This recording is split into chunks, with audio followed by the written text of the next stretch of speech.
हमें पता था, आप भी अपने घर जाकर के सूची बनाना। सचमुच में ऑपरेशन सिंदूर के लिए एक नागरिक के नाते मुझे एक काम करना है। आप घर में जाकर सूची बनाइए कि आपके घर में 24 घंटे में सुबह से दूसरे दिन सुबह तक कितनी विदेशी चीजों का उपयोग होता है।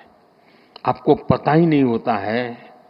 आप हेयर पिन भी विदेशी उपयोग कर लेते हैं, कंघा भी विदेशी होता है, दांत में लगाने वाली जो पिन होती है वो भी विदेशी घुस गई है, हमें मालूम तक नहीं है,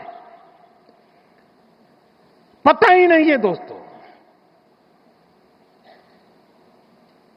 देश को अगर बचाना है, देश को बनाना है, देश को बढ़ाना है, तो ऑपरेशन सिंदूर ये सिर्फ सैनिकों के जिम्मे नहीं है। ऑपरेशन सिंदूर 140 करोड़ नागरिकों के जिम्मे है। देश सशक्त होना चाहिए, देश समर्थ होना चाहिए, देश का नागरिक सामर्थ्यवान होना चाहिए, और इसके लिए हमने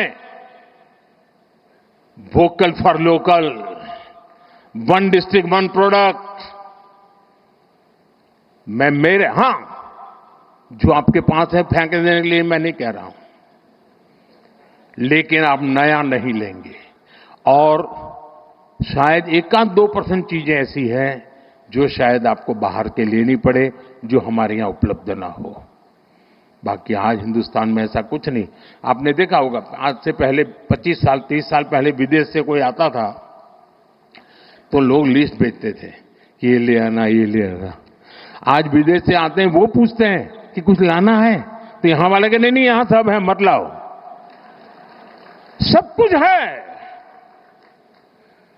हमें अपनी ब्रांड पे गर्व होना चाहिए, मेड इन इंडिया पर गर्व होना चाहिए। दादा, ऑपरेशन सिंदूर सैन्य बल से नहीं, जनबल से जीतना है दोस्तों। और जनबल आता है मातृभूमि की मिट्टी में पैदा हुई हर पैदावार से आता है।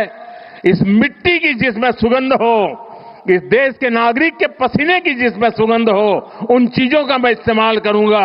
अगर मैं ऑपरेशन सिंदूर को जन जन तक, घर घर तक लेके जाता हूं, आप देखिए हिंदुस्तान को 2047 के पहले विकसित राष्ट्र बना के रहेंगे और अपनी आंखों के सामने देख के जाएंगे। दोस्तों, इसी एक अपेक्षा के साथ मेरे साथ पूरी ताकत से बोलिए, भारत माता की, भारत माता की, भारत माता की।